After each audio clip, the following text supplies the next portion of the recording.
I love this intro. I like this song. I don't even know what it is. It's a royalty-free thing that's shipped with the Rodecaster Pro 2, and I like it. I like it a lot. My name is Sean Shapiro. We are just a minute early before we officially go live. So we're live-ish. We're live. It's happening. We're going to be joined at 9:35 by Jerry Agar. What's the Jerry Agar Show, featuring, of course, Jerry Agar on News Talk 1010. We'll be chatting about some stuff and things when he joins us very, very shortly. And what else can I tell you? I can tell you so many things because we have so many things to talk about. We are going for an hour and a half today. It's the extra large show where we start for 30 minutes with the folks from from the folks from Toronto and whomever is listening to the radio, along with, of course, our guests on TikTok, YouTube, Twitch, LinkedIn, Facebook, Instagram, and Twitch. Just said Twitch? Oh, no, Twitter, which can't ask questions. I'm tired of talking about the fact that they can't ask questions. Oh, and we're just doing some sound check here. I have moved. Good I'm morning. in a new location now, still in the Etobicoke, but I went through the Doing a process sound check, of moving and making working sure that with we're agents. all Well, good you know who my here. agent was, of Good course, morning. Frank Leo Good and morning. Associate, and I worked with Stephanie, and it was all fantastic from that side. But I saw the workings to Let's some see degree here. of some of the people. You got on feedback the other there? side. Not all of them. The guy where we ultimately. I just want to make sure. Are you hearing yourselves back? That guy was great. No feedback. Oh, good. Okay, good. Time was wasted. If you can cut the feed for the radio until we're ready to go, it would be helpful. Agents was being served Can well. we I said to Frank, "Oh my God! Oh, my game? There's Yeah. a lot of incompetence out there." And he said, Yeah. How's that? yeah, that's true." Is Thank you. that's better? Okay, cool. So why wouldn't you want to go I with was the hot. number one Remax agent in Toronto and the GTA? All right, but if you can cut off Jerry until we're ready to go, Property then we'll be able to keep chatting with our folks here on TikTok, and hopefully everybody on TikTok can hear me okay because I dropped my mic level a little bit. It's funny. I was on a WebEx call yesterday, and they said it was coming through really hot. So it's interesting that that was the deal. We got Canadian Show, good morning. We have Leo wife, my wife, good morning. Dylan Johnson has a question, and interesting. I don't know the answer to that question. Talking about firefighters. Maybe Jerry knows the answer to that because he was a volunteer firefighter at one point. Oh, Canadian Show says that the mic was loud. That's so weird. Maybe there's a setting that's changed here. Why would today of all day or yesterday audio, noise suppression, advanced high resolution audio, auto gain control is off, but it does say I'm hot. Doesn't interesting. Okay, we'll have to come back and look at this. It will drop it down here. Weird that on some days the computer equipment does different things. Like I've had the same settings since the beginning of time. That's not true. But I've had the same settings for a long time. But I'm glad that you guys let me know. All right, we will get a heads up in a minute as to when they'll be ready, and then we'll get into stuff and things. Hey, it's 2 minutes. Look at that. It's like magic. And did anyone watch the show yesterday? Anyone see the agenda, the clip that we did talking about young drivers? So we'll talk about that a little bit today. You know, are you waiting longer to get your license? Are you eligible to get a license but haven't gotten it yet because you just don't need it? Interesting conversation, so I'd love to talk about that. We've got some questions in the Q&A on Volley. Volley is a free app that allows you to send me video, voice, or text. If you'd like to jump in there, you can go to trafficcop.ca for links to join our group, where we have over 150 people. I say over, it's like literally 151 people that are in this little community where you can ask questions, send dad jokes, pictures, whatever you want. It's a nice place to be. And Angela confirms it's good for me now, so I'm glad that the audio is better than it was. Oh, hey, you know what I forgot to do? I opened up the, what is this thing called? Instagram. Yes, that's what it's called. I opened up Instagram and then never actually hit go live. So I'm doing that right now. Ooh. So in just a, Microsoft Outlook is trying to retrieve data and it's not working. Isn't that fantastic? All right, we are about to get into some stuff. We're going to talk about G1. We're going to talk about G1 questions. Have you got your G1? All about new drivers today. Let's see. So if you are watching and have no idea who I am, my name is Sean Shapiro. I'm a police officer with the Toronto Police Service. I go live on social media 5 days a week. And I do that, 5 days a week if I show up for 5 days. But I do it because I want to be here to answer your traffic and police questions. I want to help you clarify the things that need clarification. So if you've got questions, we have answers. Bring them in, ask them away, and if you want, I've got a different overlay. Did I set it up for Jerry? Hey, look at this. If you want to call into the show, 416-872-1010 and text 71010 your questions so we can actually talk about it on the air. Yeah. In just a moment. Radio magic happening right here. No way. Canadian show has Ed the Sock and Tarzan Dan. That's awesome. Oh, that's really awesome. If you are as old as I am, you know good exactly to have you along, and every once in a while we dip into the TikTok show that Toronto Police Service's Sean Shapiro does. That's why I call him the TikTok traffic cop. He's on TikTok every day, and every couple of weeks joins us here to talk about traffic questions. Sean Shapiro, good morning. Good morning to you. All right, let's start with this. For some reason, and he's going to explain it to us now, my producer, who's all grown up and should already have a driver's license, doesn't. What's the problem? Problem is I'm in trouble. That's the problem. With who? My fiance. She really wants me to get my license, and with good reason. We've been on a bunch of road trips where she's done all of the heavy lifting, and I should be there to help out. And I've never had a reason to get one before because I've lived in the city and it's easy to get around. And largely, I think car insurance is a scam. These are the reasons why I don't get mine, or hadn't had it up until now. All right. Well, you were on a show with Steve Paikin just talking about this recently. Was it yesterday or the last couple of days about young people who don't get licenses? That's got to be an urban thing. Yeah, I think that is primarily what's happening. When people don't need a car, why would you pay all those fees and go through the experience? But there is a downside. If you don't get your license and you want to apply for a job that requires one, like becoming a police officer, for instance, you're in a situation where you're now delayed 2 years before you can apply. All right. So I understand you're going to test Donnie here. Mm-hmm. All right. Oh, I got some questions. Yeah, he's going to write the test this afternoon. So the kinds of questions he might have to be able to answer. Go ahead, Sean. Well, here's one. At what speed do demerit points come into play? At what speed do they come into play? For speeding. You're speeding over a certain number of kilometers over this posted speed limit. When do points come into play? 20 kilometers over the speed limit. Wait. No, it's this one because the answer is no. It's 16 kilometers as you will start to accumulate 16? points. 16 kilometers. So you'll get 3 demerit points for 16. Well, 15 is up to 15. There are no points. I see. Okay. Now, continuing on that theme, if you are convicted of an offense that carries 4 demerit points, what are the consequences to a learning driver? Jerry, you want to take a stab at this? Because I know the answer. Do you? Ask the question again. I wasn't paying attention because I thought Donnie was going to. So if you're convicted of an offense that carries 4 or more demerit points, what are the consequences to the learning driver? A loss of license. It's actually, if it's 4 demerit points on the same infraction, then you lose your license, your G1 suspended for 30 days. And actually, that's on your first conviction. If you get it again, you're going to get a 90-day suspension. And if on a third conviction, you're going to get kicked out of the licensing program. Okay. Did Donnie pass that test? Well, he just passed the first part, yeah. Okay, good. All right. Got another one? Let's see here. Upon approaching a yield sign, what must you do? Okay, I'll try. I'll take a stab at that one. I think you should act initially as if it's a stop sign and make sure there's safety in order to roll forward. You don't have to come to a complete stop with your wheels completely stopped, but you still have the same obligation to look for safety. And Donnie, did you want to weigh in on that? Yeah, I think the way that the test has it written is that you decrease speed, possibly stop, yield to traffic, and then only accelerate or move on when it's safe to do so. That's great. Yeah, you guys are ready for your G1s.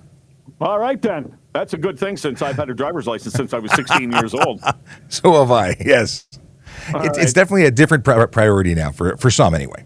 Okay. Well, it's an interesting thing, but this morning somebody was saying something about didn't have a driver's license because living right next to a subway station in the city, right near a grocery store, like people would just say, well, why would I bother? I don't really need it. And I'm not going to buy a car because that's a huge expense and I got nowhere to park it. So I understand why people in a big city don't have a license. And I understand why people outside the city absolutely want to get that license as soon as they can. For sure. My wife doesn't drive. My sister-in-law, my mother-in-law, they never needed to. They've always been on a bus system close to everything. So I appreciate that. And what would you do with an extra $1,500 a month, let's say? That's some good savings that you can put to a good use. Yeah. Somebody just wrote in agreeing with you, Sean, here. My son is trying to find a summer job as a civil engineering tech, and a G license is required. I mean, we're going to need you to move around, and we're not providing you with a chauffeur, so you better have a license. And not only a license, but some driving experience. I mean, when you join the Toronto Police Service, you're going to get some driving training, but if you can't safely operate that vehicle, it's going to cause an issue. Now, let's go then, and we'll find out tomorrow whether Donnie passed the test or not later on this afternoon. But to go to listener questions for you, traffic cop Sean Shapiro, at what point, somebody writes, can you enter the designated turning lane at stoplights? In heavy traffic, people will create their own lane to get into the actual lane much earlier and out of sequence. How do you respond to that? So this is driving up the center lane, the multi-use lane, prior to the turning lane actually starting. You can be charged, and I have charged drivers for doing this. It's misusing the center lane. You're not supposed to use it as a lane to travel a kilometer, and it's going to be based on the observations of the officer. But you can charge, I believe it's $110. So you should not be entering it prior to the area clearly lined up to provide you access. Okay, and another question, by the way, the number is 416-872-1010 to talk to Sean Shapiro, 416-872-1010 if you're calling long distance. I always call it long distance, and people go, what are you talking about? That was the old term, but there's some reason that you would be charged more and you don't want to be. Then dial toll-free, 877-518-5151, 518-5151, and you can text us at 71010. Now, this person writes, I got my first speeding ticket in 30 years. The police officer advised me at the window that I was being recorded. Does that take away officer discretion from letting you off? No, we record our interactions, and we've had microphones in the past that we wore with a camera mounted in the car, and now we have body cameras as well. It's just an accurate recording of what's happening. If I choose to give you a discretion and not lay the charge, that's still within my realm. Okay, now here's also an interesting question texted in regarding the rules with alcohol. This person wants to know if I have an unopened bottle of rum, vodka, etc. within arm's reach, is that still okay because it hasn't been opened? And that's the big key there, is if it's sealed from factory, whether it's alcohol or in this also marijuana, which is factory sealed from an approved vendor, then it can be anywhere in the vehicle, including the cup holder beside you. Now, I don't suggest that, but it's perfectly legal. Once that seal is broken, it must be out of arm's reach, and I always suggest the trunk is the best place. All right. We just lost a call for some reason that I was going to take. This person said, I got a speeding ticket for passing a cop. How do you react to that? Well, if you were speeding when you passed the cop, then that's a legitimate speeding ticket. Speeding is speeding. Any speed over the speed limit is against the law. There's no exemption for, well, I had to go in front of that person. Well, I've passed cops because for some reason the cop was going slower than the speed limit, and I thought, well, I'm going the speed limit. I don't have to go slow just because there's a cop there. I'm allowed to go the speed limit, so I've passed the cop. Nothing has happened. Well, passing a police officer who is driving below the speed limit is not against the law. If you are passing a vehicle with its emergency lights on, that might be a question as to why you're doing it, because if they have the emergency equipment on, they may be actively trying to prevent people from doing that.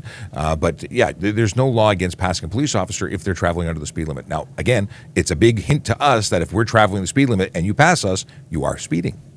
Yeah.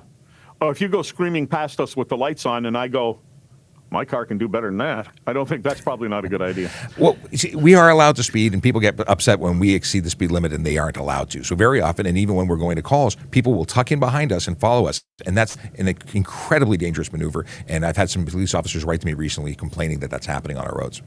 Okay. We'll take calls in the next segment. I don't want to get somebody in the middle of something. We only have about a minute left here, but I'll take calls in the next segment and check in with you on TikTok questions this morning, too. But somebody just wrote, wondering if the police officer pulls you over, then says, hey, slow it down, I'm not going to give you a ticket right now. Is that still recorded somewhere? If we've not issued you a paper warning, there are provincial offenses warnings. If we haven't issued that piece of paper, it doesn't exist. So a verbal warning is just that. I said, slow down, goodbye, have a great day. It doesn't get recorded. Okay. I was stopped once on my motorcycle, and he said, look, I'm not giving people tickets. I'm just reminding people on this stretch of road to slow down. But the cop told me it is recorded. If you get stopped in the next X number of months or whatever it is, you're not going to get away with it because they'll note that I had already given you this warning. If they've created some kind of report, which doesn't sound like anything we would do here, if we create a warning, we give you a printed copy and it stays in our database, and in that case, it would be there forever. All right. But that's about it for us. All right, more in a moment with Sean Shapiro. It's 9:45. News Talk 1010, time saver traffic. Okay, so I think we're going to be muted for the next little bit. We'll come back in about 5 minutes. That's their commercial break, so awesome. Let's get some questions from y'all lined up. I don't think I told CJ that we were going live early, so she may not know that we're actually live to air right now. So that means that nobody's checking the chat. So I'm going to check the chat. Give me a second here. There's my mouse. There's my mouse. Oh, I minimized when I didn't want to minimize. That's not what I wanted to do. Where'd it go? Stand by. That's what I'm looking for. Okay. Why did it do what it did? Oh, because I see what's happening. I just created multiple windows. I don't want to do anyway. Okay. We're doing it. Here we go. So let's scroll back because I have a whole bunch of messages, and I wasn't intentionally neglecting you, but I was neglecting you. Good morning, Ryan Pinn, and of course, Angela. Thanks for all the chat here. Really excited about the Canadian show. We're going to have to talk about that. Tarzan Dan joining the show, and more on that Canadian show. What time are you going to be on? When can people tune in? How can they tune in? Shoot it up on the message. I'll put it on screen so everyone can find out. The Canadian show twice a week, if I'm not mistaken, does Canadian trivia on TikTok. It's really awesome, and you should follow him. Okay. Can you speak up? It's hard to hear you. TikTok can't hear me. Why can't TikTok hear me when the radio? So apparently it is low for them, but the radio is getting. How do I fix this? Okay, here's what we'll do. We're gonna and I'm dropping my audio for everybody except TikTok. So hopefully, and I'm gonna ask Donnie to can you confirm?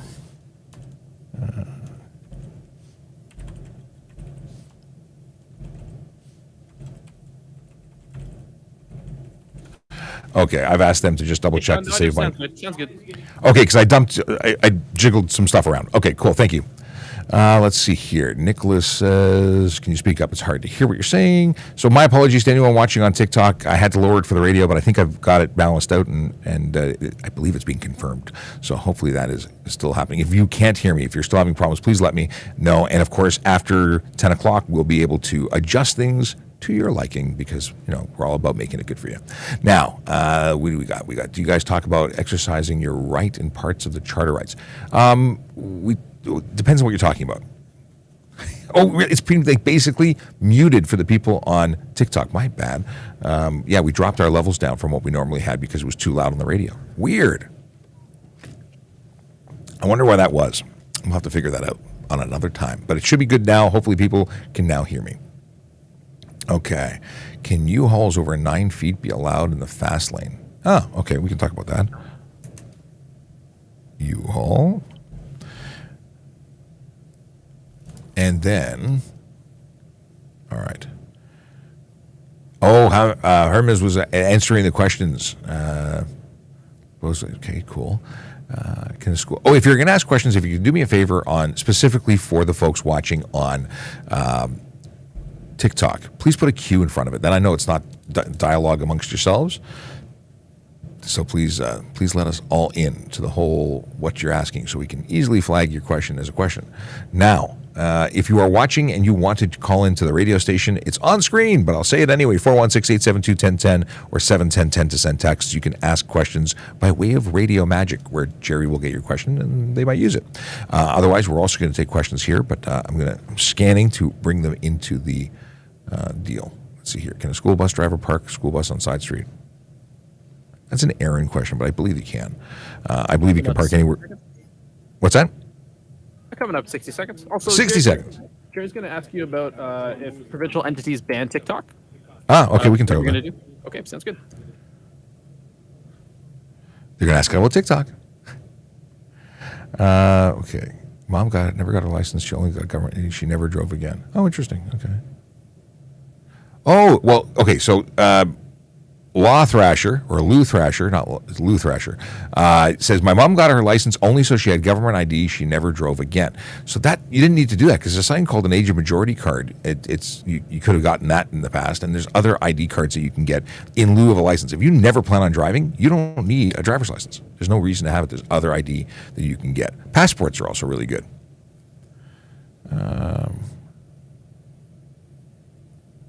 Nobody says, obviously I was holding my phone while plugging it in and I got a $615 fine. I need this gone. If you... And I'm with Sean Shapiro with Traffic Services for the City of Toronto, and I call him the TikTok traffic cop. He's every day on TikTok answering questions for traffic issues, and we love that, so have dipped in every couple of weeks to do it here on the radio as well. Before we go any further, Sean, some people are writing about this inevitably. The federal government has decided that nobody working for the federal government can be on TikTok, certainly at least in any connection whatsoever to their job because of concerns about China and security, etc. So how are you reacting to that? Because there are certainly people who think you should get off TikTok. So in terms of the federal ban, my understanding is it can't be on any of their devices, and it is specific to them. I've not been made aware of anything dealing with provincial or municipal. We have been looking at options in the event that we have to stop using our technology and workarounds. One of the ways I'm doing it right now, our stream is going out by Restream instead of directly to TikTok. It's taking the same feed that goes to YouTube, so we're not actually connecting to TikTok, and that may deal with the privacy concerns. But we'll, of course, wait for any direction, and if we have to get off, then we'll have to get off. We'll see what happens. Okay, but you picked TikTok because specifically you were trying to reach a younger audience. Absolutely. That is the number one platform right now worldwide, and it's where our biggest audience is. We have over 600,000 followers, so it would be a shame to lose access to them, and for them to lose access to us. But we hope to be able to stay on, and that's our plan. All right, but it's not a danger of of China using TikTok and your broadcast in order to get in to find out who the undercover cops are or something like that. I don't think they'll have any access to the information. It's outside of the spectrum of using it by way of an app. We're not actually using an app to connect. So even if there was a concern with electronics, I think we've circumvented that or closed the hole. All right. So what are you being asked about on TikTok this morning? Oh, so many questions. One was about someone who got a ticket for plugging in their phone to the charger, and they were concerned. They said they weren't using it; they were just plugging it in. But according to the courts, that is use. If you're holding it, touching it, even if the battery was dead, that's effectively doing something other than driving and qualifies for the charge. Could you fight it? You are welcome to do that if you wish, but case law would support that it's use of the phone. So that's one. Okay, wait a second. I'm sitting at a red light, and I take a moment while I'm sitting at the red light, not moving, and I plug my phone in. That's a problem? It is according to the law, use of the phone. And is it something that we would focus on? When I write tickets, I would be looking for active use, thumbs on screens, someone distracted. But it is technically taking their focus off their job of driving, and being at a red light is still driving. You still got to be aware of what's going on around you. And yeah, it could be late. Okay. Could you get off of it? Very possibly, but it's up to the courts at that point. All right. Well, I know you're just here to explain the law. I'm here to mention that every once in a while the law is an ass. Here is Tom from Long Branch. Go ahead, Tom. Good morning. I just want to get confirmation on what is the proper way to merge into traffic when a 3-lane road goes down to a 2 or a 2-lane goes down to 1. My impression was you use a zipper effect. You use both lanes till it narrows down or you hit a barrier, and then you merge one at a time. But you are absolutely correct. Like you're an idiot if you go up in the right-hand lane because they've been sitting in the left-hand lane for the last half mile. Yeah, you're absolutely right. You should be using the full length of any on-ramp, merge lane, or any merge opportunity. You take it right to the end. When people decide at the beginning of that opportunity to start merging and they have a kilometer of free lane ahead of them, they're doing it wrong. They're creating congestion and problems that back up onto other roads. So yeah, you take it all the way to the end and you merge. And at that point, like a zipper, every other car should be allowing a car to come in. That's what should be happening. Obviously, it's not happening all the time. Usually they pull up right on the guy's bumper to not let you in because they think you're the, for lack of a better word, an idiot. Yeah, we have some people who misunderstand and have some entitlement issues, or don't like somebody yet passing them because they've been there longer. And it just it's the idea is the roads are a community space. We need to all get along to get to where we're going safely and efficiently. Here is Doug from Halton. What's your question, Doug? I have been led to believe that it is still allowed to exceed the speed limit when passing on a 2-lane road in order to do so safely. In other words, you're on an 80-kilometer road, you come up to someone doing 70 or 75, you pull out to pass them, and in order to do that safely, you exceed the speed limit. That is against the law. You are never allowed to exceed the speed limit, even for the purposes of passing someone who, like, technically speaking, if you would have to do 115 to get past someone, like, there's a differential that's required to safely pass someone. You must be able to pass them safely, but at no time are you permitted to break the law when doing that. I know a number of police officers that would disagree with you respectfully. They may disagree with a number of them that do so. Yeah. They may disagree in terms of what they will allow, but in terms of there being an exception to the law, they would be mistaken. And they can take me to task on that. Okay, here's a truism about talk radio, Sean. Some listeners are smarter than everybody else on the planet. Here is Terry from Mississauga. Good morning, Mr. Shapiro. I have one question for you. I've got my phone affixed to my windshield, and it's in a holder. Am I allowed to make a phone call on that phone to dial it? So I would suggest using voice dial, because you can't actually sit and press buttons. You're permitted, based on case law, to depress the answer or swipe to answer and to hit end. That is it. End and send. In terms of dialing, going through your phone book, it would be the same as changing channels on your radio or listening to different music in your playlist. Not permitted. That's considered use. You are permitted to be in GPS mode, but you're not permitted to enter destinations in your GPS mode. So you cannot, even though it's mounted, you cannot actively use the phone. It's just that hang up or answer. Okay, thank you very much. You're most thanks, welcome. Terry. Appreciate the question. Here's Rob from Oakville. Thanks for taking my call, Jerry. My question's about lane discipline, and that is how poor lane discipline we have here in Canada specifically. In the Highway Traffic Act, it says you have to, on a multi-lane road, you have to stay to the right except to pass or to turn left in the city, but you'll constantly see the 2 lanes being clogged by 2 cars going the same speed. I was wondering why police have never enforced that.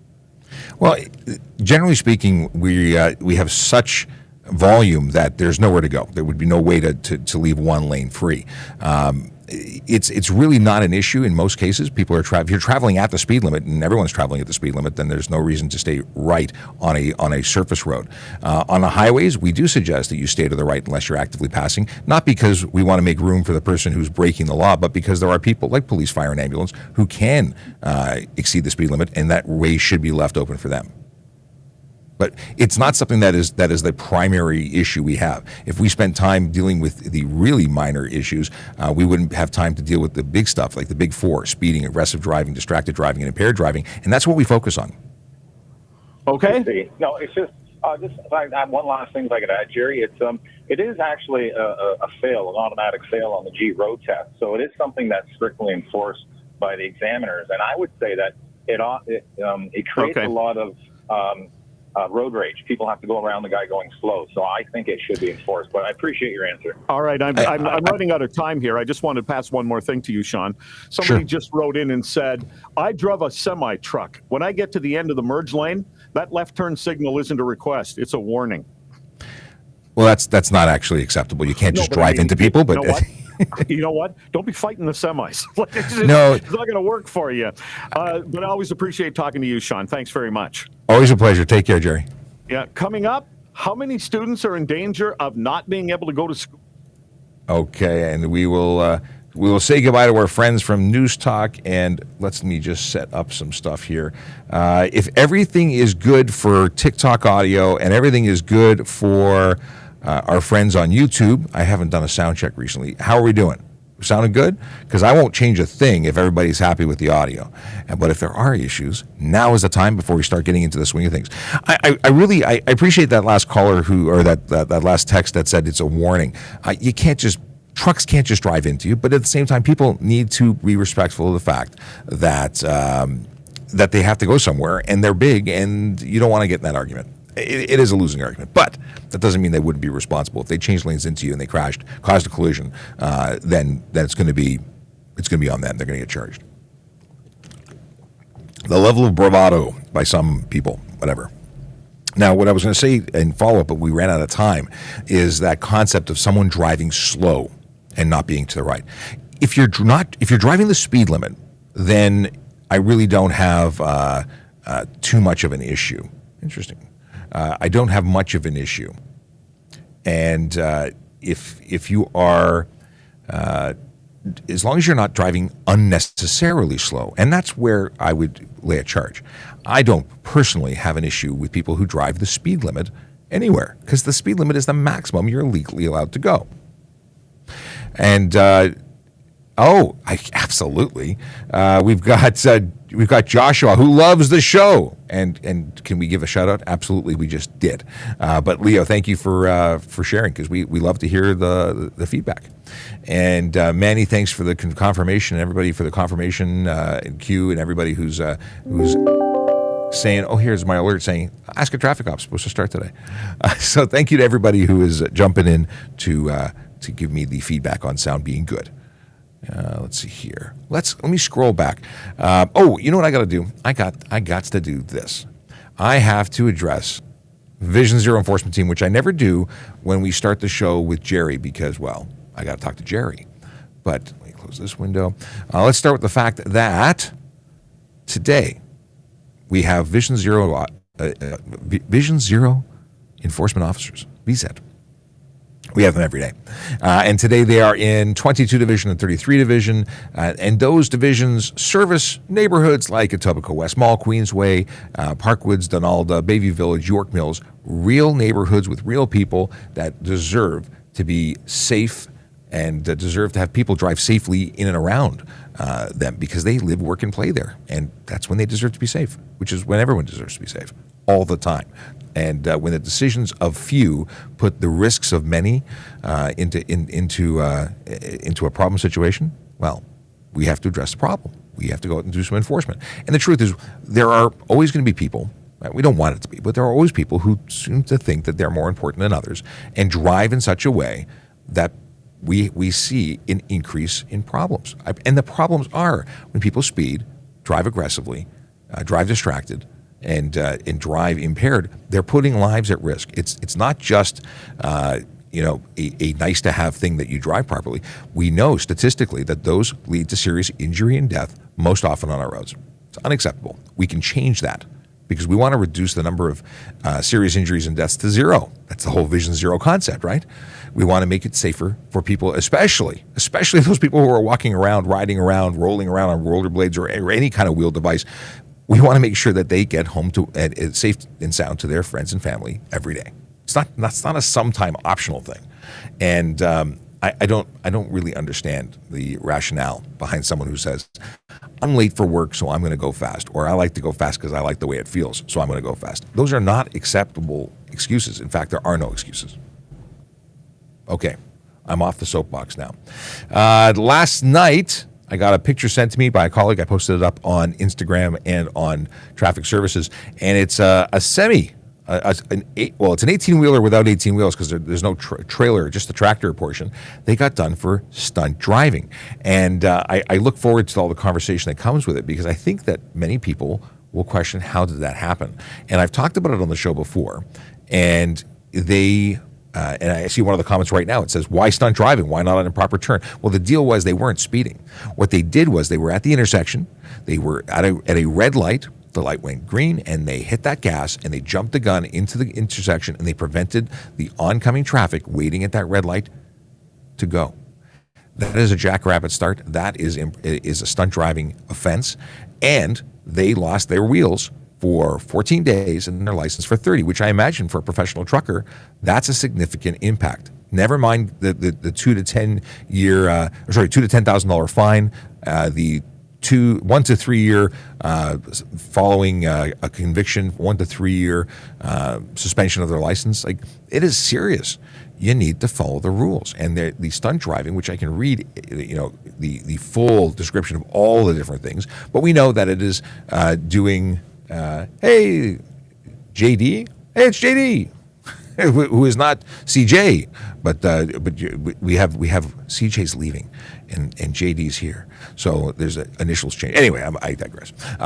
So what's the deal? So there's a whole bunch of things. We have speeding 50 kilometers over the speed limit. We know that actually that's now two-stage. It's 50 kilometers over the speed limit when the speed limit is 80 kilometers an hour or more.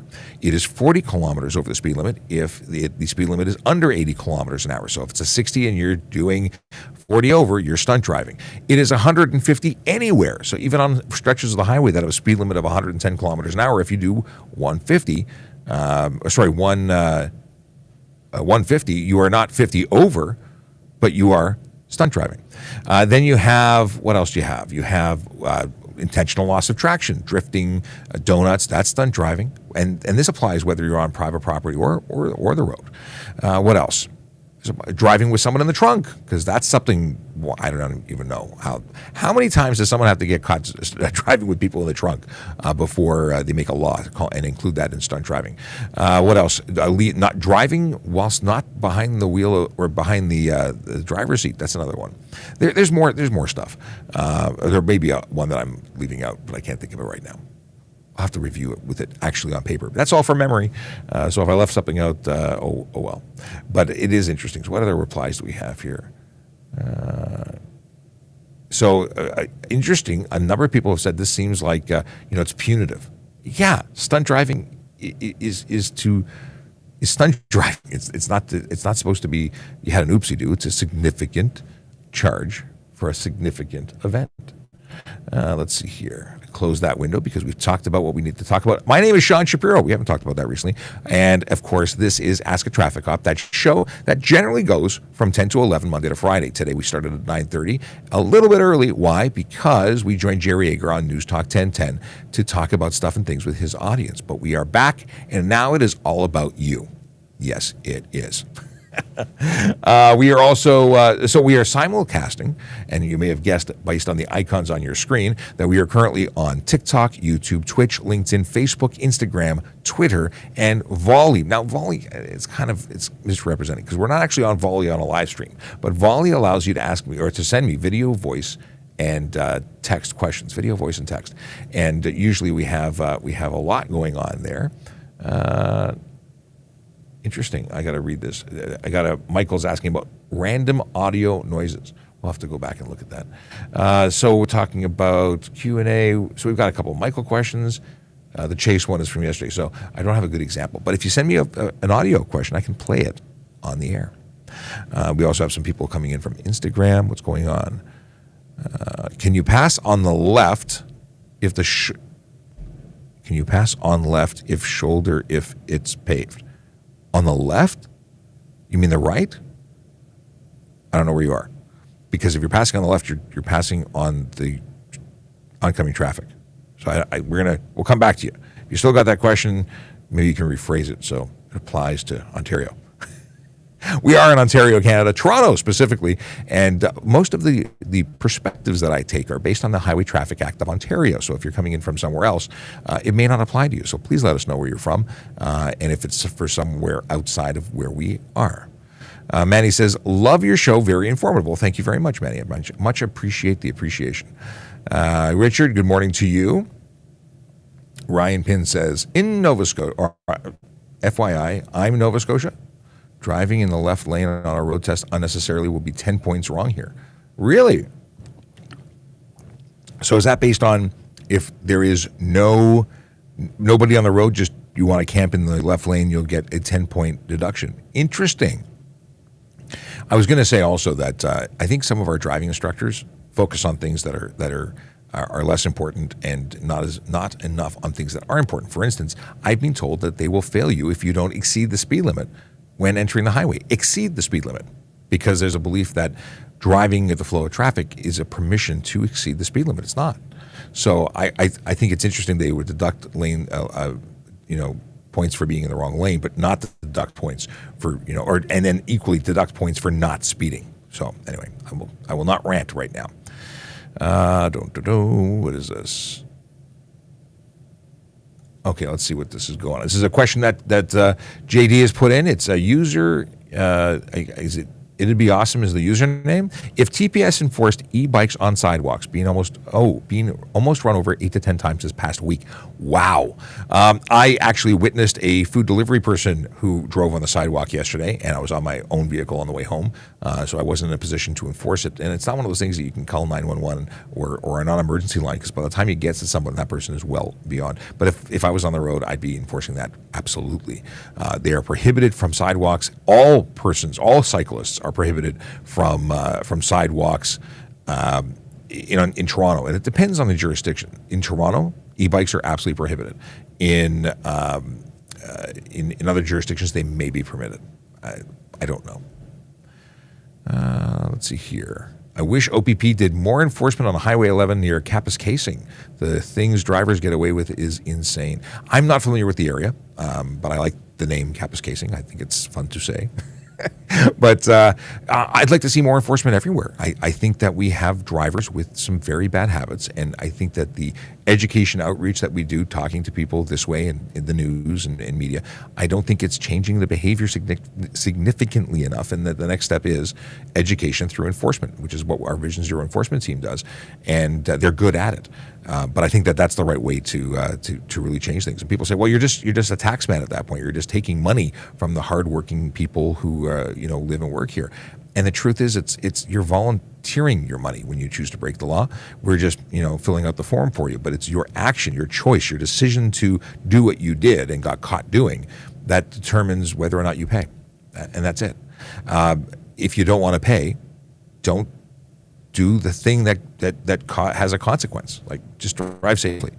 And that's what I got to say about that. This concept that it's our fault that you got caught speeding is ridiculous. And so anyway, I am obviously someone who likes or appreciates the benefits of giving tickets and changing driver behavior, because the hope is if I give you a ticket, you won't do it again.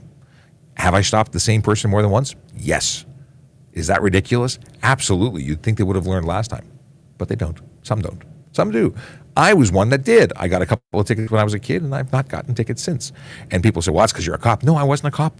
I stopped getting tickets when I was a kid who learned their lesson as a young driver and then continued to have a good record. And had I not had a good record, I probably wouldn't be able to be a police officer, because we don't hire people with bad records because they don't respect the laws that they are then going to be asked to enforce. Ingaran says, hello, sir. I'm in Scarborough. Hello, Scarborough. How you doing? I see you on screen now. You're from Facebook. That's awesome. We can see what platform people are coming in from when they're on screen everywhere, but when you come in by TikTok, because we kind of broke it. We had the Q&A functionality when we were using it on our phones, and we sort of transitioned to this prior to there ever being any questions about security. We just happened to like being able to have more control over our video and have more people on screen. Because if you're watching on Instagram right now, I'm actually on the Instagram app, and it's just like this tiny window. It's suboptimal. That's what I think. What we got here? Oh, thank you for reminding me about the Harley draw. And maybe Akela has already purchased their tickets and suggests that maybe I shouldn't promote the Harley draw. It's harleyraffle.ca, where you can buy tickets to support Special Olympics Ontario, which is a phenomenal. Can I say phenomenal one more time? I will. Phenomenal organization that supports sports and within the community that has extra special abilities. Yeah. So you could win a Harley. My friend won a couple years ago. Others have won since, and others have won before. But I have not won, so I will buy tickets because I want to win. I want a Harley. I have a Honda at home, which does not try to be a Harley, and I love it just fine. But I still like a Harley. I rode them at work. I would love to ride one at home. Okay. Oh, oddly enough, we talked about this today on the radio. this morning. So you got one shot from Twitch says, what could happen if I got caught driving with a G1 in Canada while under 18? Well, G1 is an Ontario issued learner's permit, and it requires you to be supervised by a qualified G sitting in the front driver's seat, front passenger seat, sorry. And if you are caught driving without it, you're walking home because you're not going to drive, or you could be towed, or you could call the registered owner. And what will happen next? Well, you're going to get a 30-day suspension on your license on conviction for the first offense. Second time it happens, 90-day. Third time it happens, you're going to get kicked out of the graduated licensing program.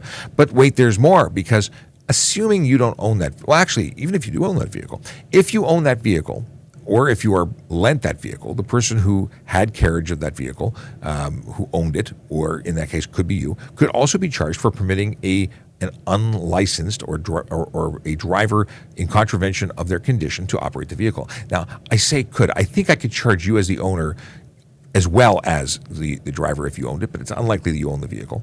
If you're borrowing somebody else's vehicle and it's mom's, dad's, cousin's, brother, whatever, I could charge that driver or that owner for allowing you to operate the vehicle in contravention. And if you didn't ask permission, you just sort of borrowed it because, the keys were there, well, that's take vehicle without consent, and we start getting into criminality, and you can be charged for that. So, oddly enough, when you loan someone a car and they say, don't worry, I'll be fine, and they know you have a license, a G1 only, and they say, yeah, it's okay. Well, when the police knock on their door, suddenly the tides change. Suddenly that my buddy didn't have permission when they find out that they can be charged. And suddenly they say, well, they took it. I didn't give them permission. And then we arrest you. Additionally, I said additionally. My wife has been calling me out for saying additionally too much. So now I'm now incredibly aware of whenever I use the word additionally, and I try and refrain from using it, but apparently it slipped out. So without saying additionally, you're not covered under insurance. Like if you got into a collision as a G1 driver and the vehicle was insured, okay, great, the other party is going to get covered. But if you were at fault, that car is not being replaced under the insurance policy. Have you ever pulled anyone over for blasting their subs in their car? I cannot say that I have ever pulled anybody over for loud music. I would, but I haven't at this point. In my career, have not had the pleasure. It just hasn't happened. And our friend Richard says, good luck to those who purchased their Harley tickets. I really need to put up a caption or a lower third. I don't think I have one for the raffle anymore. But you know what I do have? I have a tps.ca/careers because we are hiring. If you would like to be a member of the Toronto Police Service, if you would like to join this most magical of organizations, the place that that pays my rent, yes, you should. You too could have a fantastic job. I'm a big fan. I've been here since 2000. I think it's the best place on earth, and I think that if you are looking for a meaningful job, that is not just a job but a career, a lifestyle, a way of contributing to your community, a special. It's a special calling. It's not just some place to go and punch a clock. If you are interested in something and giving back to your community, this is the job. This is the best job. Now, we have other jobs. Not only are we hiring police officers, but we have parking enforcement officers, special constables, who also contribute to the safety and security of our city. We also have civilian jobs, and without civilians, we couldn't do what we do. So even if you don't want to wear a uniform, there are opportunities within this organization. So you can check out the website, and if you click on all the categories, they will describe what the jobs are, what the responsibilities are, and how to apply. That's what I'm saying. Tommy. What is this? Tommy says, hey, a friend of mine got pulled over by the RCMP and had 2 people in the truck. Didn't get stunt driving, just got more passengers than seatbelts, and the prior speeding ticket was also G2 driver. So having more people than seatbelts is the appropriate. It is not a stunt driving charge. So I don't know why. Like stunt, if you were doing 50 over or 40 over in certain areas, and this RCMP suggests you are not in Ontario because RCMP in Ontario doesn't do Highway Traffic Act enforcement. So I don't know what the rules are where you are. But Tommy, let me know because you're on YouTube and you're hearing this, and hopefully you're still there because I want to know more. Yeah. Oh. Are aftermarket steering wheels without airbags legal? If your vehicle was shipped with an airbag, it is required to have an airbag. Removing that airbag is actually an offense under the Act. You can't do it. So you make the vehicle unsafe by removing it. Why? Because your vehicle was designed to have that airbag. And when you take it out, it's less safe. Now, if the vehicle didn't have an airbag when it was manufactured, different story. Then you can change and use aftermarket steering wheels. But again, removing an airbag is an offense, and it has very often been deemed that your vehicle is unsafe without it because your vehicle has been designed to operate with it. Yeah. And truly, why wouldn't you want every piece of safety equipment working to save your life? Airbags are amazing, in conjunction with seatbelts, of course. Fantastic question. Are cyclists bound by the Highway Traffic Act considering they use the roads? Yes. Now, not every charge under the Highway Traffic Act applies to all users. For instance, speeding. Speeding does not apply to cyclists. However, they do have the potential of being charged for stop signs, stop lights, careless driving. Just many of them don't specify whether or not it is a vehicle or motor vehicle, just vehicle. So some yes, some no, but they're definitely responsible for operating and conducting themselves safely. And in fact, in addition to the Highway Traffic Act, there are rules related to like the bylaws, I should say, that they may also come into question or be called to held responsible for. I don't know how to say it. Interesting. Frank Mike 1983 says, why don't the police enforce unnecessary use of high beam lights? It's in the HTA. We do. We don't do big, giant enforcement blitzes on it because high beam lights, as much as it's annoying, is nowhere near as severe a offense as that of speeding, aggressive driving, distracted driving, or impaired, which is where we focus all our resources because we know that that's saving lives. We have, people's lives are at risk when you conduct or choose to engage in that kind of behavior. When you have your high beams on inappropriately, improperly, you may blind someone, and it could cause a collision.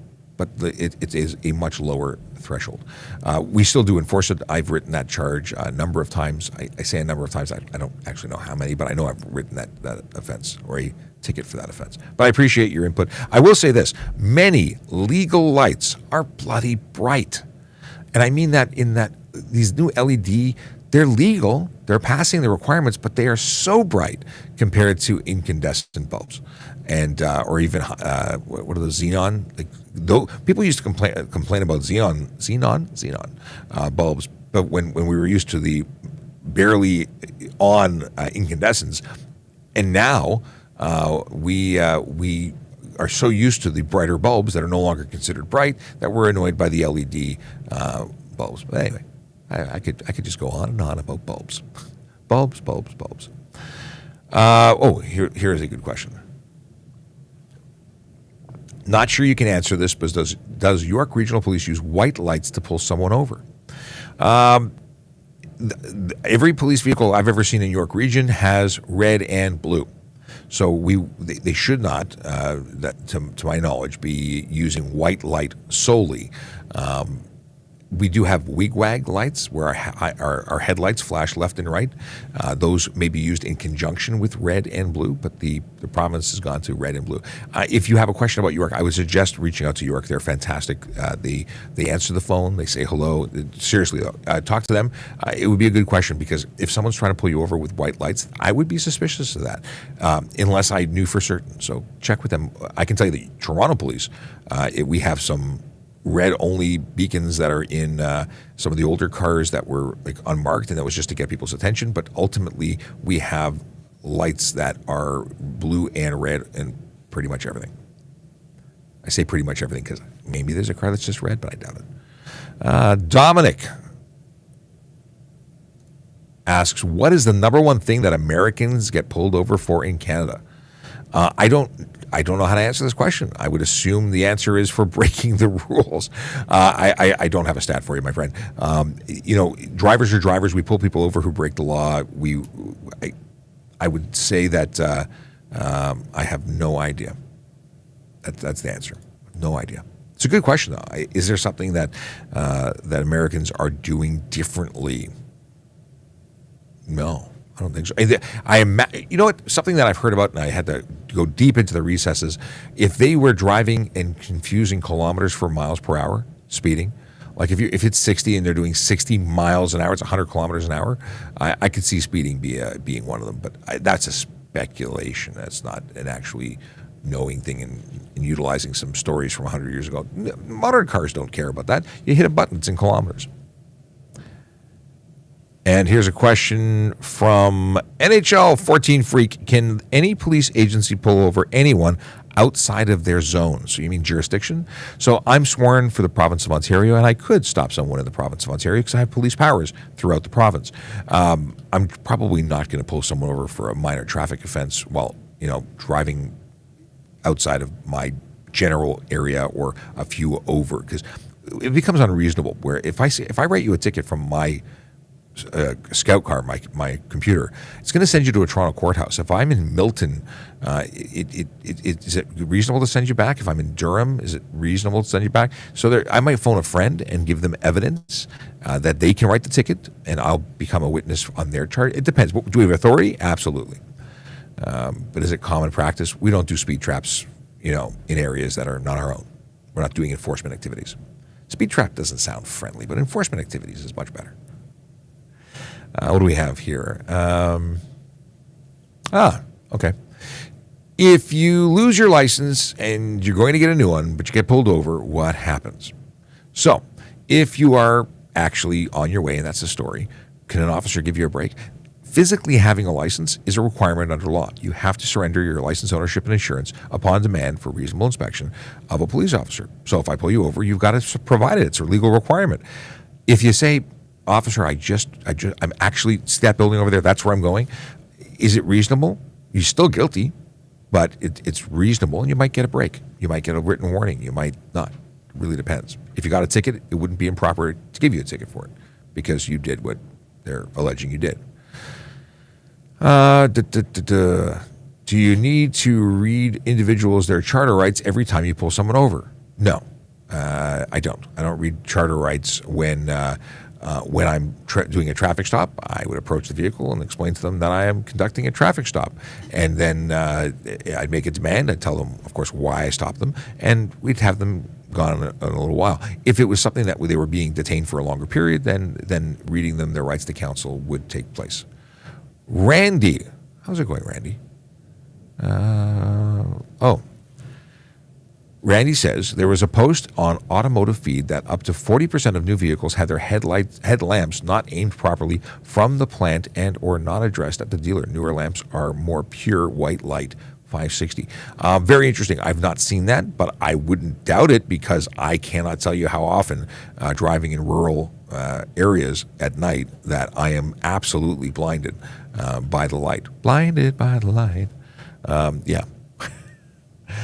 Brandon is sending a volley by way of volley. That's the whole platform. So we'll check back and look for Brandon's message. Anthony Katz. Okay. Originally, the blue and red were only for police. Why is it that all emergency vehicles have them now? I asked the same question because I'm like, it's cool. We're special. It's police. And then ambulance and fire got them. And I'm like, what? I don't know. I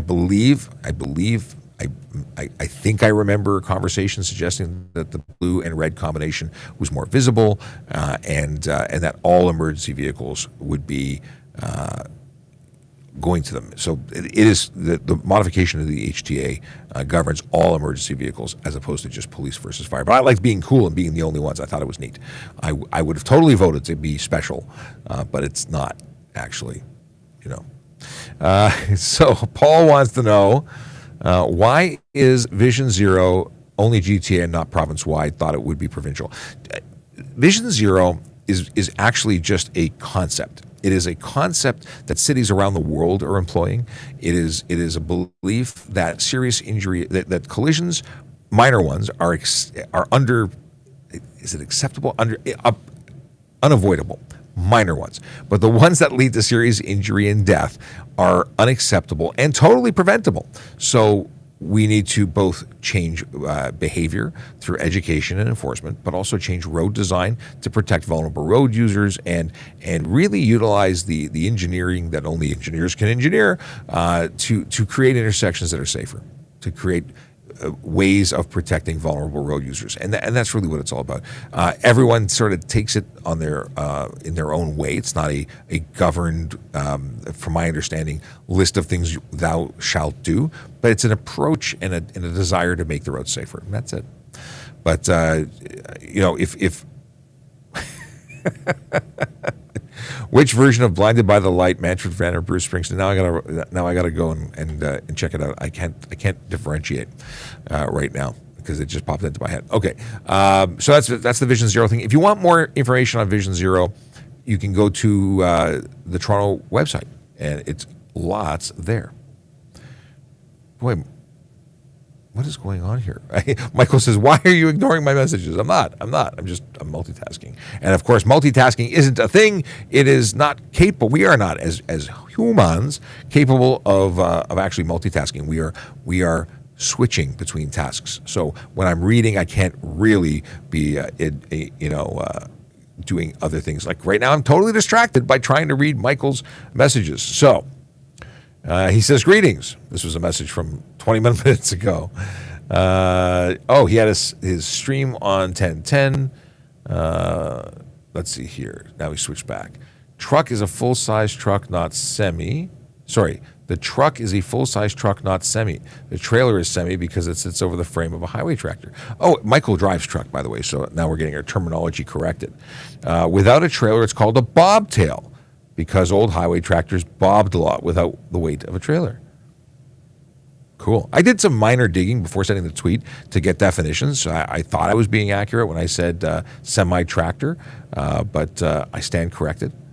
And now, Brandon wants to know, can you do a muffler delete on a turbocharged vehicle since turbochargers act as mufflers themselves on the exhaust system? I've heard this argument. However, your vehicle was shipped to be compliant. If you remove the items that were Transport Canada approved as shipped to be compliant, you are no longer compliant.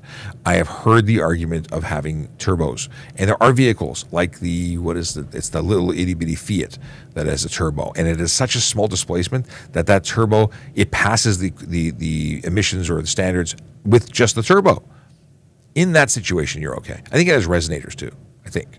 In any case, it is not a blanket. You can add a turbo or cut a muffler. It depends on the vehicle. I'm going to say no, you can't. I would say that you are required to maintain that equipment as per factory or replace it with improved but still effective and street legal equipment.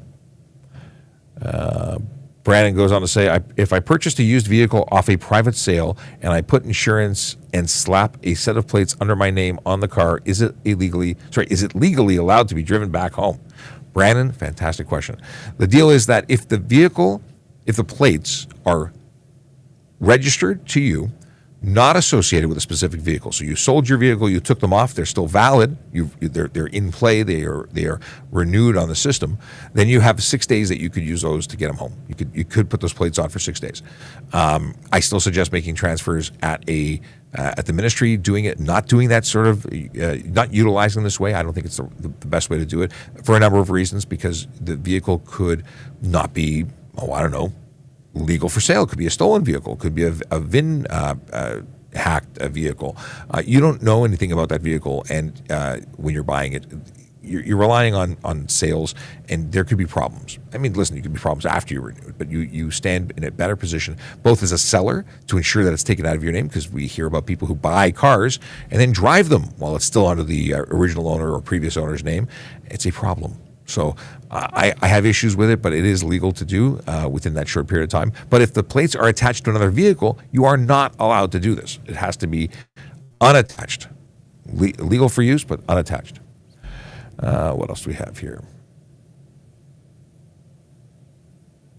Everyone on TikTok should listen in the background while posting questions to Vol. That would be great, but it doesn't work that way. So everyone on TikTok, how you doing? We have our friend JD who is taking questions from the chat and putting them over here so we can put them on screen. But it is a process. It is a process, and it is an imperfect one. So if you are not getting the attention that you so desire on TikTok, you could always jump over to our YouTube, Twitch, or LinkedIn, or Facebook for that matter. It'll be putting it up on screen right in our chat. It does save a step. Let's see here.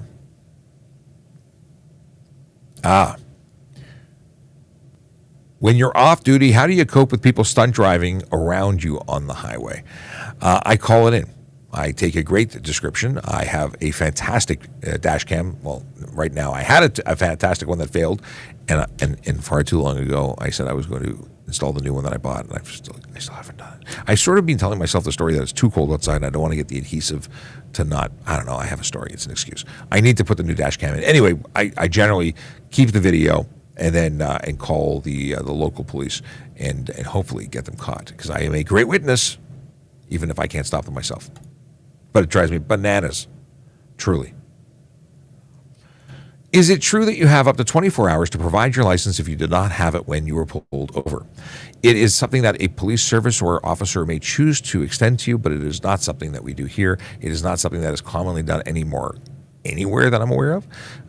Back when I was a kid, that was common. The deal is that you have committed the offense the moment you have failed to surrender it. The law says you have to surrender it, and you don't. It doesn't change anything for me if you show it to me 24 hours later. I think this was something back in the day prior to computers. I think that's when it was popular. Because I can verify your identity roadside, but you are not complying with the law. And that's why we would charge you. And it's also possible to get a break and not charge you at all and give you a warning. But it's up to the discretion of the officer. But 24 hours isn't a thing. There's no reason to cancel it afterwards. And I wouldn't waste your time or mine trying to set something up like that. I would just give you a warning or not give you a warning. What are your thoughts on conditional discharges? That's a court thing. Giving somebody a break. Like I used to work as a court officer prior to becoming a police officer. So I used to see a lot of conditional discharges where someone has to follow a certain set of rules for a period of time, at which point they will have their charges withdrawn or discharged. And if they break anything, they break the conditions, then they don't get discharged. I think there's a place for it, but that's a court thing, not a police thing. At least not from my perspective, because I don't usually go and say and make a request on my case saying, could you give them a conditional discharge? No, I'm looking for a conviction. Can a cop issue a ticket to a cyclist with cycling infraction who has no driver's license? Absolutement. Yes, we can. What happens is you have no driver's license, and you're not required to have one, of course, but you are required as a cyclist to identify under the HTA. That doesn't mean give you your driver's license because you don't necessarily have one, but you do have to satisfy the officer of your identity, at which point you'll be issued a ticket. And guess what happens? When you get that ticket, we generate, or the Ministry of Transportation will generate a custom license number for you, which if you ever get your license will become your driver's license because it's based on your name. It's unique to you.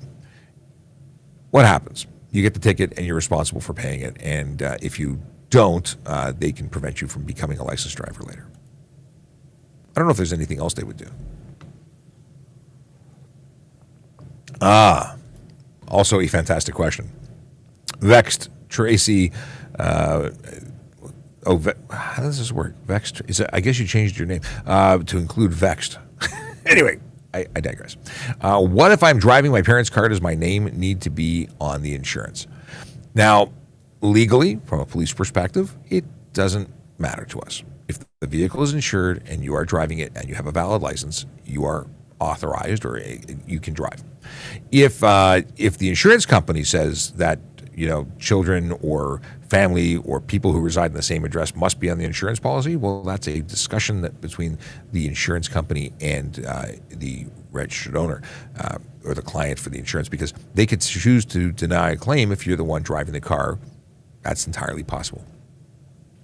They may say that people under a certain age can't drive the car. They could say that you specifically, Tracy, can't drive the car. Or Vexed is answering Tracy. Now I understand the context of this. So, yeah. The deal is that you should absolutely be on a policy if you live in the same house, because you want all the protection that it affords. That's not an advertisement for insurance. I don't like having to pay more than I have to, but I do acknowledge that you want to make sure you're covered in the event of a collision. How long does 7-day license suspension stay on your license? Suspensions are part of your permanent record. They're always there. Whether an insurance company can see it is a different story. I believe they can only see the current 3 to 4 years. Convictions come off your license after 3 years, but suspensions stick around, from my understanding. If I'm wrong, if somebody knows different, please let me know, because I like knowing new stuff. Let's see here. Change stroads into streets or roads. Toronto is, I don't know what you're saying, Michael. Okay, we talked about that. Let me mark these as heard. Michael is sending a new volley, and did it show up? No. Okay, we'll come back to this. What else is going on? Hey, if you're watching and you have no idea who I am and you're just confused as to why this bald guy's on your screen, my name is Sean Shapiro. I'm a police officer with the Toronto Police Service. I answer your traffic and police questions Monday to Friday, generally from 10 to 11. Today we started at 9:30 because we joined News Talk 1010, the Jerry Agar Show, and answered some questions on the air in Toronto. So you had the opportunity of calling in or texting into his show, and we chatted about stuff and things. And then we came back, and we don't want to take away time from you because you're the reason we do all this. So we do the full hour and a half on those days. Okay. Let's clear that question off of Instagram. We are currently broadcasting on TikTok, YouTube, Twitch, LinkedIn, Facebook, and Instagram. Instagram, of course, has that vertical video with just me, but often the reason we've gone to this widescreen is so you can see everything, and we can interact with as many platforms as possible and see guests, because I've got other microphones. We often have Sergeant Murray Campbell, Sergeant Melissa Kulik, or guests from other services come on. We also have a podcast, which I should mention, TPS Traffic Jam, which I am truly neglecting at the moment. I have a couple of episodes that are in the can. We have Right Track Racing is an episode that is ready to go almost. Maybe we'll put it out this Sunday. And that is about two officers who have a passion project about educating about racing, doing it the right way. They're building a car, and they're sharing their love with others, and wanting to encourage legal, safe racing with our young people. We want to take it to the track. So that episode's coming out real soon. Hopefully Sunday. Fingers crossed. What is this? Does the ministry have to inform you if your license gets suspended because of a ticket? So courts will suspend, and there will be a notice that goes out. Hopefully your address is correct because it gets sent to your registered address. But regardless if you have been notified, let's say you don't show up to court and the court determines that you've been suspended, there's something called deemed. And there's a number of days until, I think it's 7 days, after it's been mailed, whether you've received it or not, that you are deemed to have received it, and you're still suspended. Now, if you're pulled over and it's within that period of time, you might get a warning. You might not get the ticket, but you're still not driving anymore because your license is suspended. And then we'll fill out that notice of suspension, and you have now been served, and we'll go tell the originating party that we've served you. So there is a notice. It's just whether you fall inside that timing or if you live at the address that's on your license. Keeping your license address up to date is really important. You have 6 days to change your license after it changes. You have 6 days to update the color or displacement, not displacement, but the number of cylinders in your vehicle. Why that's a thing, I don't know. But the color I get, the displacement or engine size, I don't. In any case, you have 6 days. If you don't, you can be charged. And again, we want to know your address because there are reasons outside of collision investigations to find you. What if a loved one gets hurt and we go to the address on your license and it's wrong, you don't live there, and minutes or hours or days go by before we can locate you, and it was to tell you that somebody that you love needed you, and we were trying to find you to tell you that and anyway, sad stories when people don't update their information. So keep it up to date. It's free to do online. And speaking of online things you can do, if you go to trafficcop.ca, I've got a bunch of links in my link tree that allow you to do stuff like renew your license plates or check to see if your friend's license is valid before lending them the car, or making sure the vehicle you want to buy on a private lot is actually not stolen, because that's important stuff you want to know. All that stuff is there, and it's free, and also links to all of our socials. trafficcop.ca. Why do we need our signature on our driver's license? Are we agreeing to something? Driver's license? I I think you're actually agreeing to comply with the stuff in a way of identifying you. I really haven't paid attention to the fact you have to sign on the box. I don't know the reason why. They didn't ask me.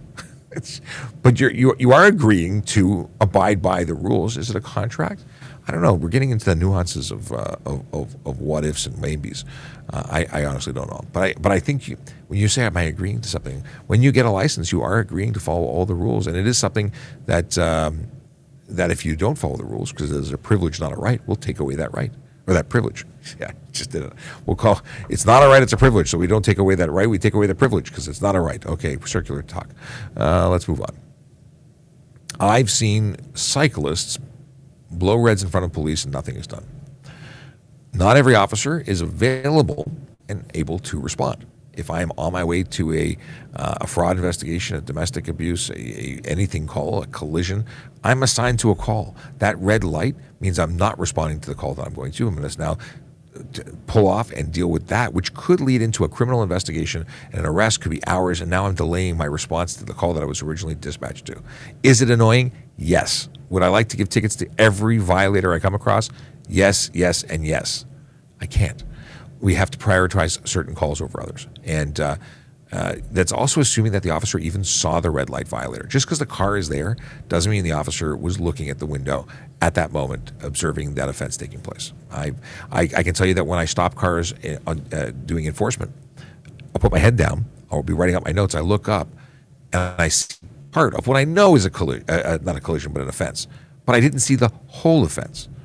And I can't write it if I didn't see it. Plus, I'm in the midst of doing something I haven't.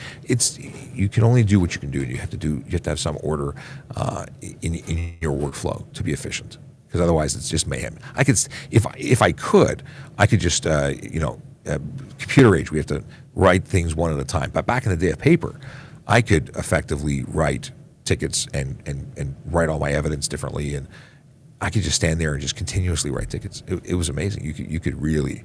In some ways, I think computers have slowed us down. In other ways, it's made it great because, anyway, there's a long story. We can talk all about the joys of computers and how they've changed policing. In some ways, it's fantastic. Like if you have 7 or 8 offenses that I'm writing for, the concept of just changing the charge and hitting print, so easy. One piece of evidence encompassing the entire story, print out 7 charges, whatever. If I have to do it by paper, that's more work. Hand cramping, just get hand cramps. What's the next one? What's the next one? Oh, can someone go onto private property and charge someone if DUI if driving on that property? Yes, it is against the law to drive while impaired by alcohol anywhere. That includes private property. Absolutely. Let's see here. I heard myself, but I think it was Aaron just played a video, and it was my voice. By the way, hi, Aaron. What do we have here? What's that? Yes, happy International Women's Day. I meant to say that at the beginning of the show and I got distracted. To all those who celebrate, I hope it's everybody who celebrates the women in their lives. My mom was my hero. And a big supporter who helped me achieve all the things that I achieved, and I credit her for all the things that I continue to achieve. Being a good parent is one of them, and and my wife who's magical and at home watching, and to the other ladies in my life that I love, respect, and support. So very, very cool day. And now I think I have to buy flowers or something. Okay. The incident was in Bolton. Okay, got it. This is a follow-up. Tommy is writing. I think this is the RCMP situation. Got it. The incident was in Bolton. I always see the RCMP there. I think the officer gave him a break because there was only one sign and the speed limit changed from 80 to 30. He was going like 52 over. I can't really speak to that. There are officers who work in the area and do have the authority because they've taken a course and been sworn in for HDA enforcement. It's a weird thing. There's not a lot of RCMP doing traffic though in Ontario. But I forgot the other part of your question, so now I have to scroll back. Okay, is it? Okay, good. Now we clarify. It was not RCMP. It was OPP, which now makes perfect sense. And now I don't remember the question. So now I'm really intrigued, and I'm now scrolling through a gazillion things. Okay. So they gave him a break for whatever reason. There was a change in sign. Friend of mine. Okay, so we're back to this. Original question was, friend of mine got pulled over by the OPP, had 2 people in truck, didn't get stunt driving, just got, so that, for whatever reason, the officer was being kind to them. If for that level of speeding, I personally wouldn't break it down or reduce it because, frankly, if you are speeding even close to being stunt driving, why would I reduce it? Because the sign, like you're speeding so much over the speed limit that now we're just, we're arguing over a kilometer here or there. Now, granted, I have to have the evidence to support the charge that I lay. But if I have that evidence, why would I reduce it? You did something you shouldn't have done. Again, if the signage was bad and they didn't support it for that reason, it's a valid reason. If it was going to get thrown out in court because of that, you do what you do. I'm not knocking an officer for giving you a break. I'm telling you that I wouldn't give you a break, but I also wouldn't do enforcement in an area where I didn't have absolutely perfect evidence possible. Okay. 11 minutes left. Just letting you know. But we'll be back tomorrow, and we'll be doing it at 10 o'clock in the morning because we can.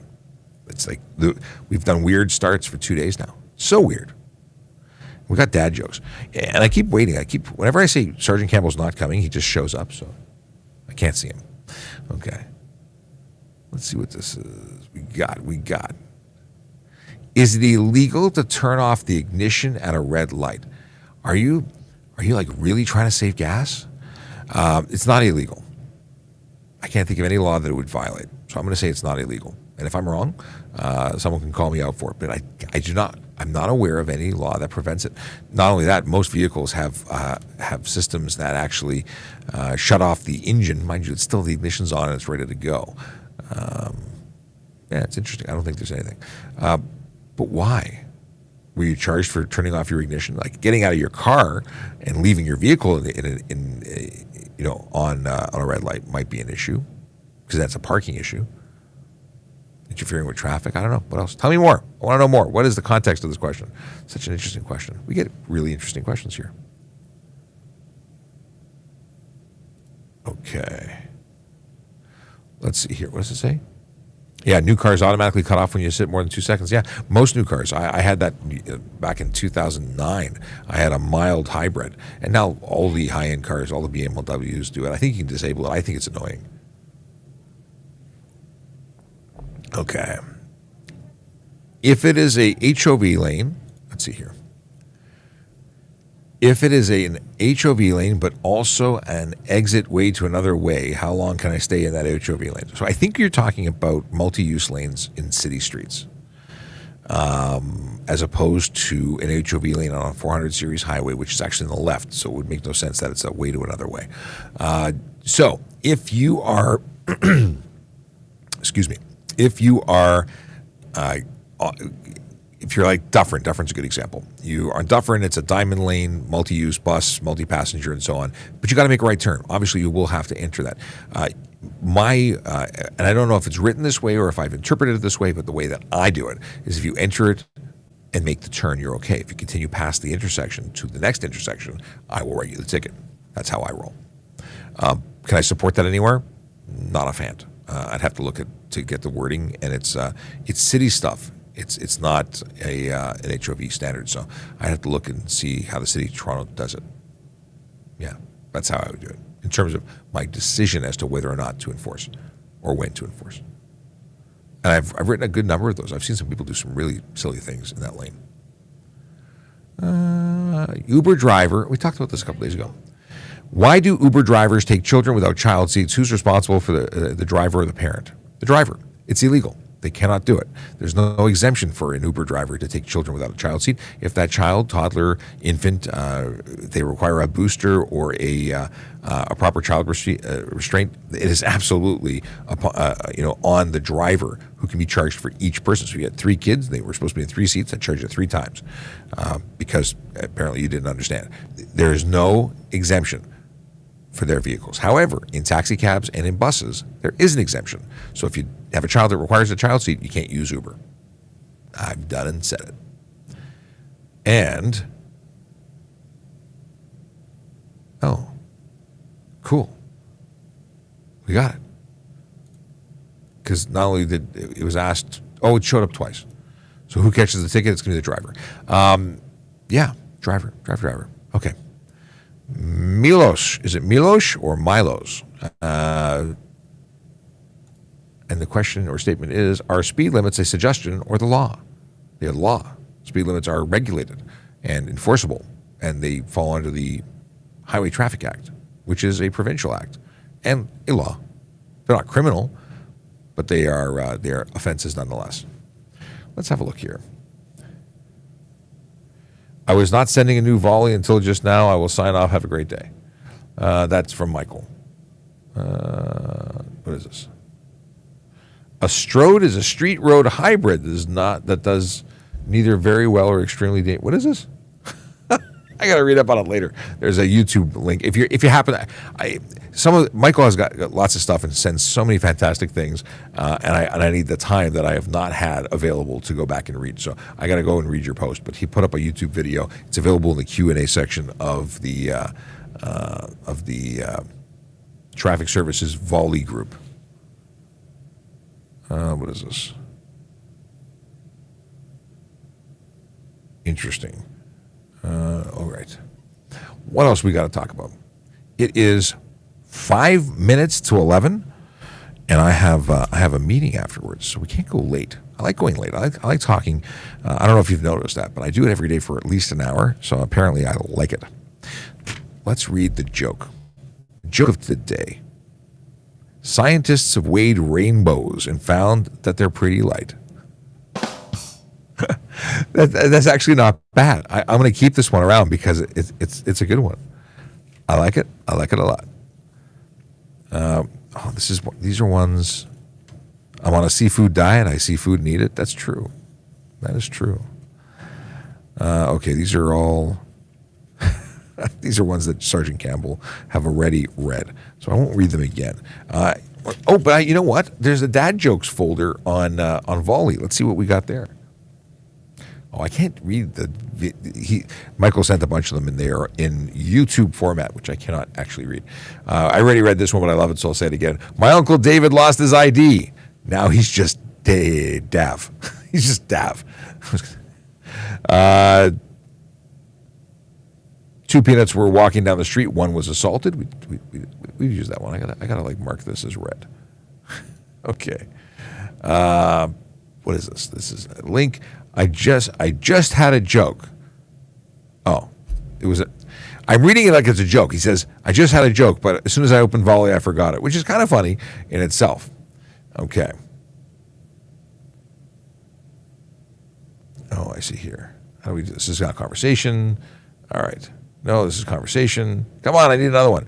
What do you call it when a police officer puts a bad guy in the back of his cruiser? Incarceration. It's not bad. It's not bad. It's not bad. I like that one.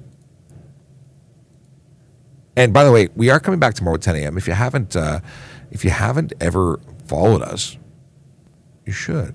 Because if you follow us on any platform, if you haven't shared this, you really should. If you haven't tapped your screen until your fingers went numb, if you're on a platform that allows it, you really should. Just saying. Smiley says, what is the police school like? So we have two. We have the police college, the Toronto Police College, where you do your pre and post Elmer. That's where we prepare you for your success. When you go to the Ontario Police College, you actually get their curriculum, and then when you come back, you get more specialized stuff once you've actually completed their program. I thought it was amazing. I loved it. I didn't like I was newly married, and I went off and abandoned my bride for the months that I was there. I came back on the weekends, but it was tough to be away. But it was a great experience. I really learned a lot. I had a lot of fun. You do stuff that you've never done before. You know, you drive police cars on a track, and you, for many people, although I was already a shooter, many people fire a gun for the first time. So very cool things. Lots to learn, lots to do. A lot of studying. A lot of new friends. I think it's a fantastic thing. A fantastic thing to do, joining the police, which allows me to bring back the fact that we are currently hiring. If you are interested in becoming a police officer, special constable, parking enforcement officer, or civilian with our service, you should check out our website, www.tps.ca/careers, for everything you ever wanted to know about becoming a member of our service, where you can have a job that isn't a job, but it's a career with many jobs. I started as a volunteer. We have a volunteer auxiliary program. I then became a court officer the same year. I did both of those for many years, 12 in fact, and then traded those 2 uniforms then and became a police officer. And total time on the service, 23 years now. I don't regret a thing. I love what I do. I'm very blessed and fortunate to be able to do it. And that's what I got to say about that. So if you want to have that career with many jobs, options to change what you do. I never thought I was going to be a social media guy. I joined with the intention of becoming a motor squad officer, which I did achieve. Best time of my life in terms of work. And then I got hurt in a collision. But you know what? I didn't just sit there and alphabetize paperwork. I found a new, unique thing to do where I was contributing to doing good, protecting people, making the roads safe for people. I feel this is very rewarding. Not the same as what I was doing before. It's different, but it's still good. I still enjoy coming to work every single day. And if you want that kind of opportunity to do something unique every day, I think this is something that you should consider. All right. Michael says, put that cheese back. It's nacho cheese. That's funny-ish.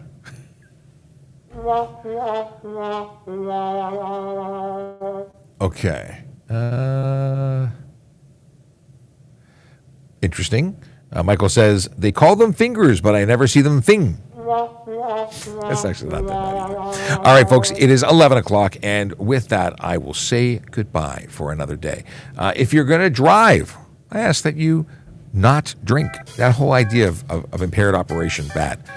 D says, I need a co-host. I kind of do have a co-host sometimes. Sometimes I don't. Sometimes it's just me. It is harder when it is just me, but we make it work. I like having a co-host. It's nice having friends here. Now, also, what else? We're back tomorrow, 10 a.m. We do have, I just acknowledgement, JD, thanks for all your help in the background. JD might get JD up on the air here at some point. It would be nice to have more voices for you to hear.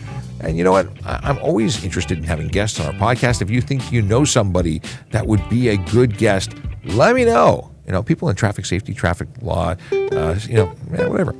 Traffic song written and performed by a police officer right here in the building. It's awesome. Enjoy it. Have a great day. See you tomorrow. Yellow light, red light, green light, go. Driving safely helps the traffic flow. Watch for pedestrians, look out for bikes, and don't drive like a jerk that no one likes. Yellow light, red light, green light, go. Driving safely is the way to go. Put down your cell phone, nobody needs you to text and drive on the DVP. Yellow light, red light, green light, go. Stop at stop signs, look both ways, then go. Seatbelt, save your life indeed. And watch your driving, don't speed. Yellow light, red light, green light, go. Driving safely is the way to go. Don't drink and drive or smoke some weed, because you might go to jail and not get freed. Yellow light, red light, green light, go. Driving safely helps the traffic flow.